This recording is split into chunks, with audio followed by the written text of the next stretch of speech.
He was a charismatic man with a gift of the gab. He spoke damn well when he addressed a public meeting. He could electrify the crowd.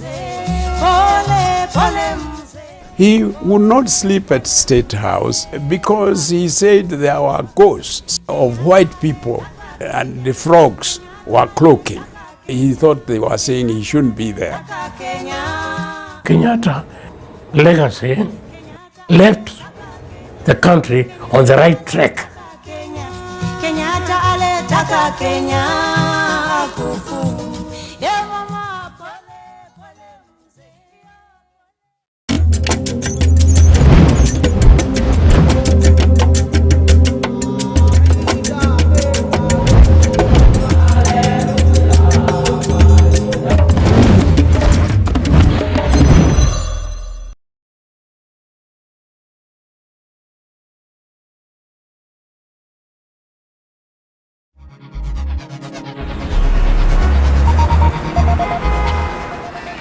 The Kenyan capital, Nairobi, one of the fastest growing cities in Africa. The dynamic metropolis reflects the growth and progress happening across much of the continent. But though it's a city looking to the future, it is also one mindful of the past. And the man who helped shape Kenya into what it is today.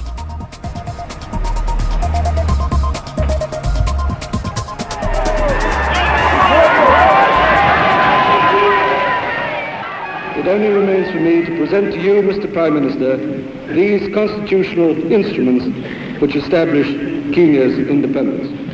December the 12th, 1963, and Jomo Kenyatta, then in his early 70s, becomes the founding father of the Kenyan nation.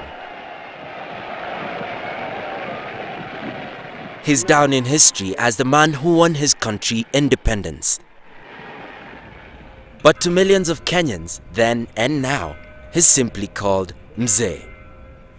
When a man becomes older and older, particularly a wise man or a leader, he's a Mzee. In fact, sometimes they even used to call him old man. To Europeans, that may sound very bad when somebody calls you old man, but not to Africans. It's a term of respect. In a presidency spanning 14 years, Kenyatta was an icon to his people, well known for his distinctive personal style. The leather jacket, I would say it was his political trademark. Every time there was national political celebration, he would come in that leather jacket. That was his symbol. And a very big ring, and very nice carved walking stick, and a fly whisk, of course. His fly whisk, for example, was a gift from Ethiopia, from Haile Selassie, the emperor. It's a sign of authority, it's a sign of peace. When you do that, you're telling people peace. Today, Kenya is thriving, as is Kenyatta's legacy. But nearly 50 years after independence, the country is a very different place to the one he grew up in. For first as a protectorate and later as a colony, Kenya was then ruled by the British. When the white people came, they decided to make the African a kind of a servant, the servant class. And anybody who asked for independence is shot. It was not officially called apartheid in this country, it was called the color bar.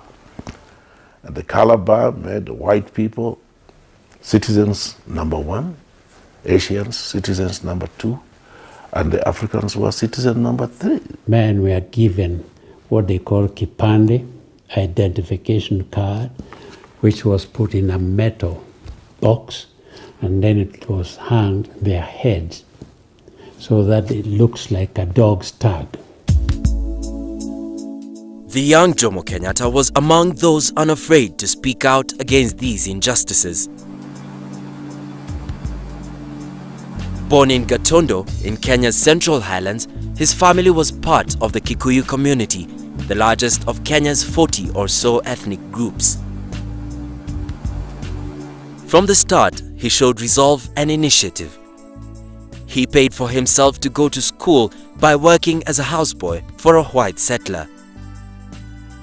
In the 1920s, he entered politics and went to Britain to lobby for his country and further his education.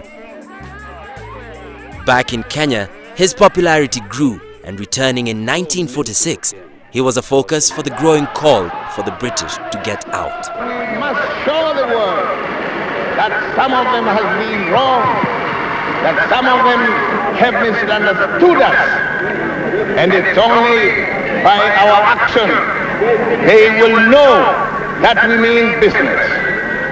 A lot of people championed that cause, but the one person who brought that movement, gave it the blood, the stamina, if you like, the strength that stretched across the country and made it a real nationalistic movement, was Jomo Kenyatta. He was a charismatic man with a gift of the gab. He spoke damn well when he addressed a public meeting. He could electrify the crowd. So it was natural that every Kenyan just loved him. The early 1950s saw the rise in Kenya of the Mau Mau, freedom fighters ready to use violence as a means to an end. In response, the British declared a state of emergency in which tens of thousands of Kenyans were detained or killed.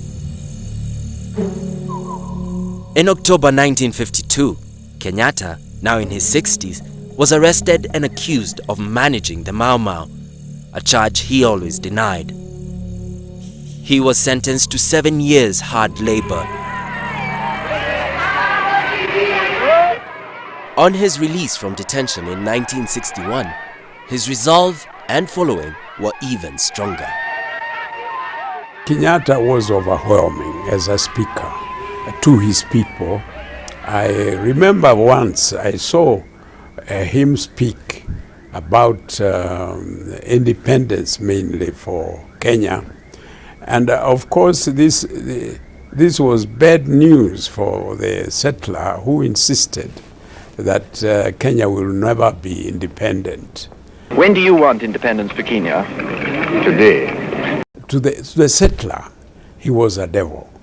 There's no question about that. He's Satan incarnate.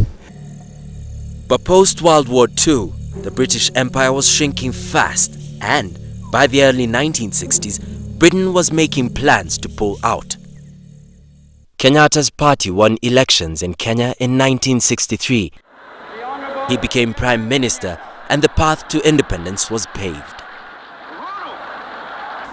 This is one of the happiest days of my life. But while Kenyans were thrilled with their new leader, the British white settlers were less so. Everyone was shit scared, if I might say, of what was going to happen to their easy way of life. The white settlers requested a meeting with Kenyatta. That meeting took place in a hall in Nakuru. And the white settlers who were in Kenya that time, many of them were there. The hall was full. Dr. Njoroge Mungai, then in his 30s, was one of 4 government advisors Kenyatta took with him. Our advice at that time, this has never been told before, was that we don't want these people to stay. We want them to go quickly. When you tell them, give some kind of notice for them to know that the land must go back to the people. He said yes, yes, yes. So we went there and we sat down. Then President Kenyatta started talking. Well, we expected to hear this mentioned when they had to leave, but that's not what we heard. I think some of you have been maybe worried what will happen if Kenyatta comes to be the head of the government. were not, let me set you to rest, that Kenyatta had no intention whatsoever to look backward. We are going to forgive the past. That speech was a very good one. He says, stop, look, calm down, boys. I'm not going to slit your throat. If you behave yourselves and don't throw your weight around, there's a future for you here. That's not what we thought he was going to say. But the meeting went off very well. And they asked any questions, he handled them beautifully. We admired him. But still, he didn't say something that we had asked him to say. So when we finished the meeting, we went back to the small room just to discuss with him. Well, Mzee Kenyatta said, yes, I listened to you very carefully. I listened to your advice very well, but I did not accept your advice. If you look at it now, it was a very smart and a very wise way of doing it. We were men in a hurry, youth in a hurry, and we wanted to see them get out and get their notice. But he was much wiser than us. Tolerance and cooperation were the hallmarks of the new Kenyatta presidency. He coined the phrase Harambe, meaning let's pull together, and it became a national slogan. But though he'd invited the white settlers to make Kenya their home, he found it difficult to think of State House, previously the British seat of government, as his. He would not sleep at State House because he said there were ghosts of white people. He said that he couldn't sleep because there were ghosts of white people and the frogs were cloaking. He thought they were saying he shouldn't be there. From then on, every night, however late, Kenyatta made a 50-kilometer journey to Gatondo. As well as being his birthplace, it was now the location of the home he shared with his wife Ngina and their 4 children, Christine, Uhuru, Anna and Muhoho.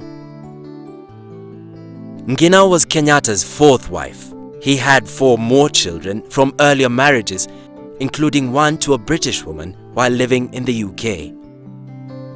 As a father and as a husband, he embraced traditional values. He liked his wife to look like a Kikuyu wife, not too anglicized or westernized. Trousers at the time here were not worn have just very recently been taken over.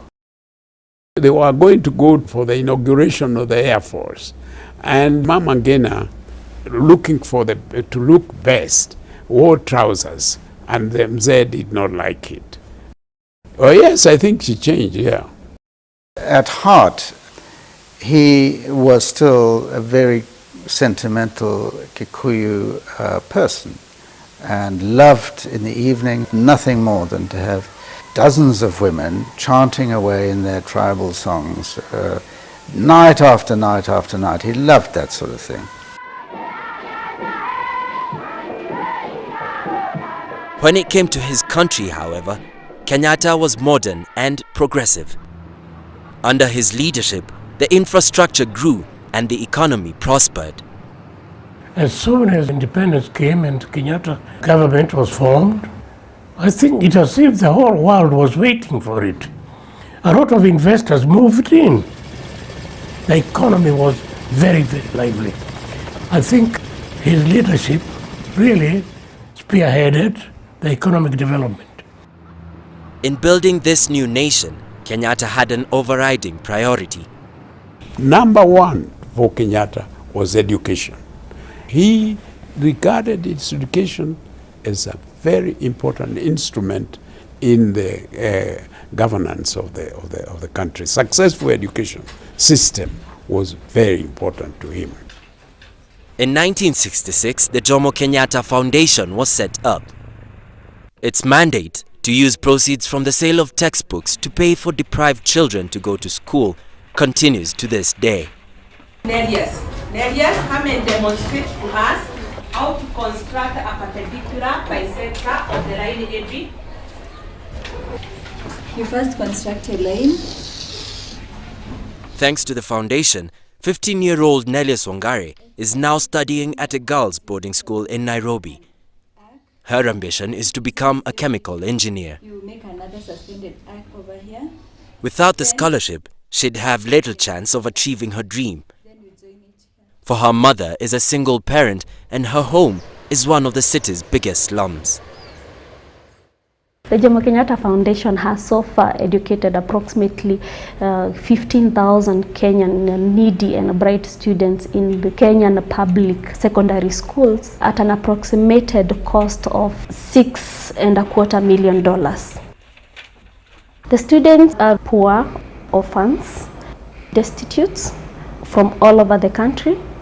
We also cater for the disabilities. I think if it were not for the Jomo Kenyatta Foundation sponsorship, I don't think that I could first have gone to secondary school. Maybe I could just have been left in the village roaming like some of my friends there, because my mother could not have afforded the fees to take me to a secondary school. I think that Jomo Kenyatta Foundation sponsorship have helped me a lot.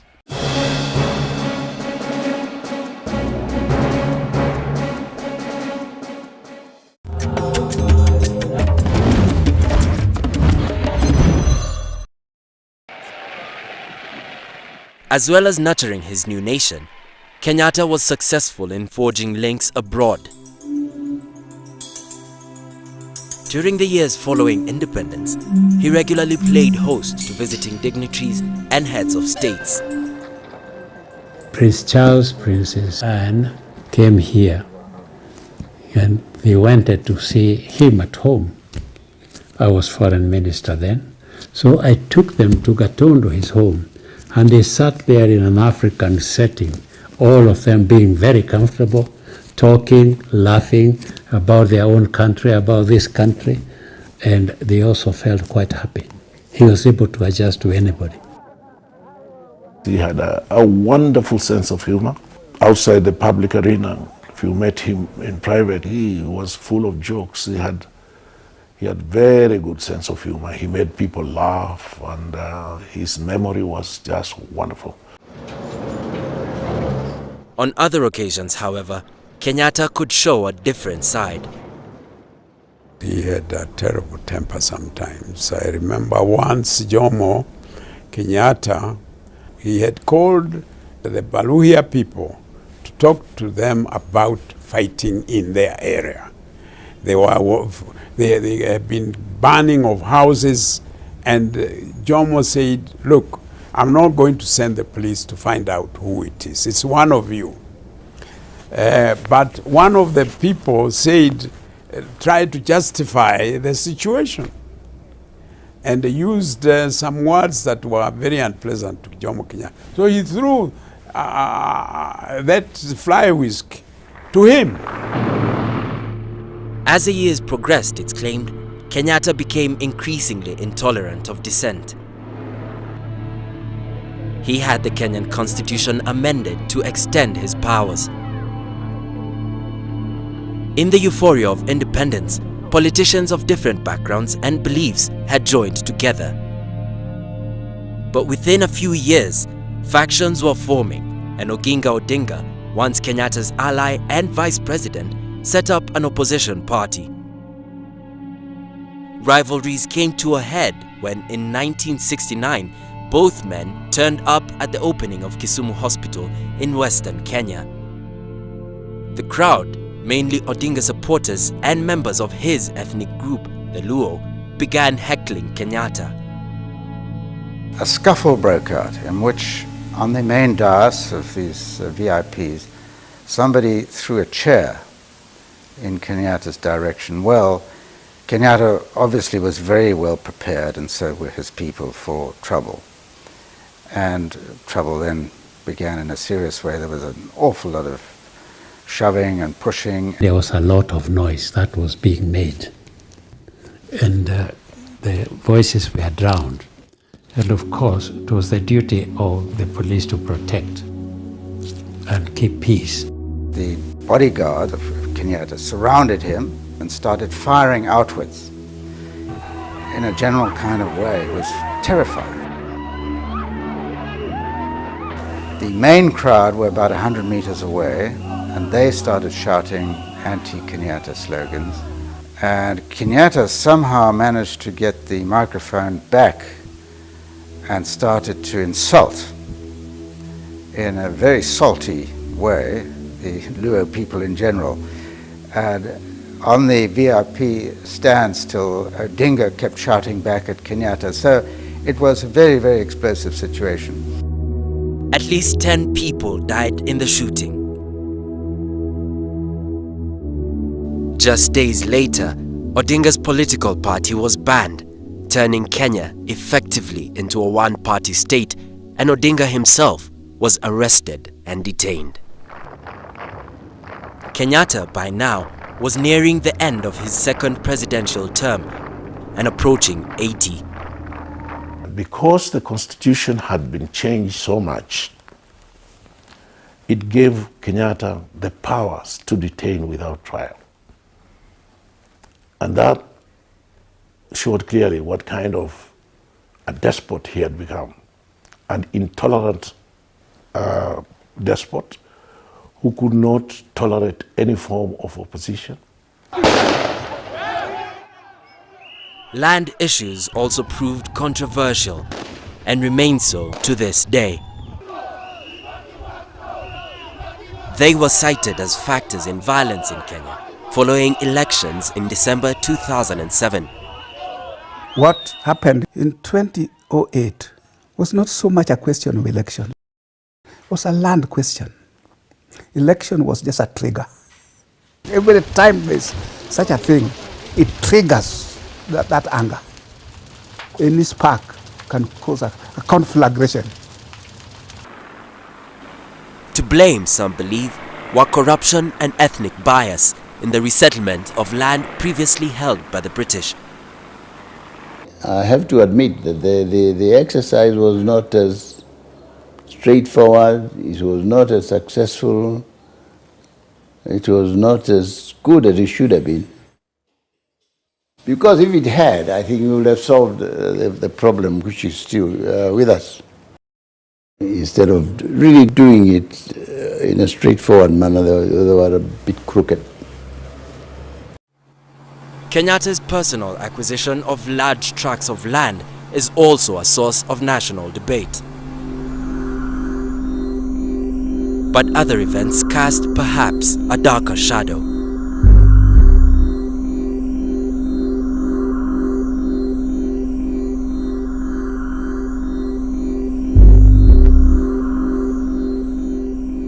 In July 1969, Tom Mboya, a politician tipped by some as a contender for the presidency, was gunned down in Nairobi city center. His death came 4 years after journalist and politician Pio Gama Pinto, an opponent of Kenyatta's government, was shot at close range.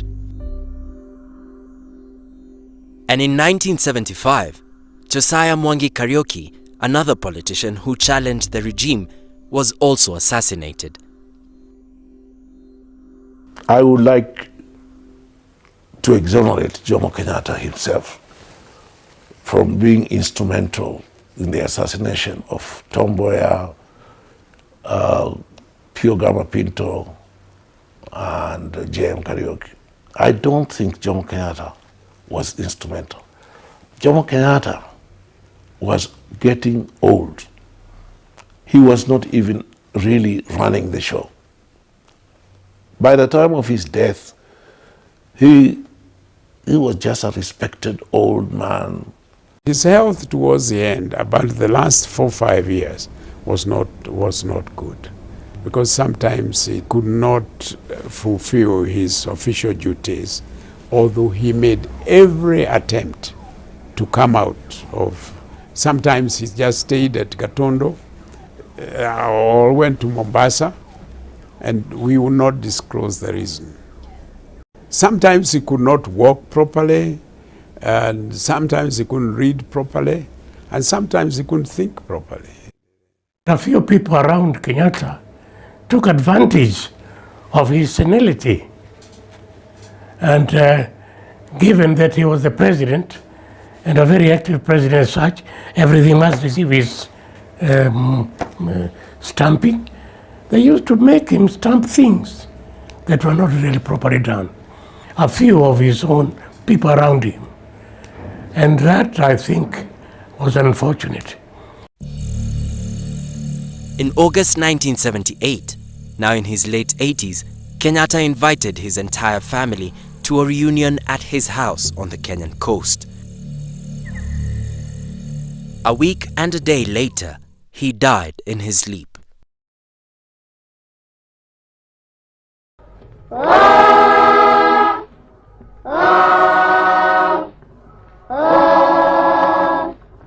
Ilikuwa kilio nchini Kenya, watu wote tuliona huzuni mwingi sana.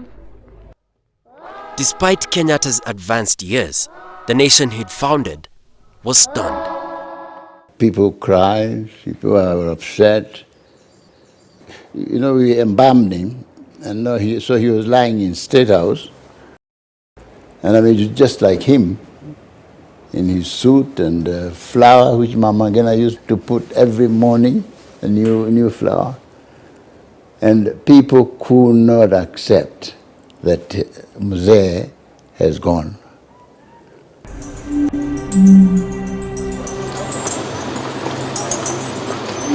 Jomo Kenyatta's legacy was, or still is, that Africans in Kenya could rule themselves.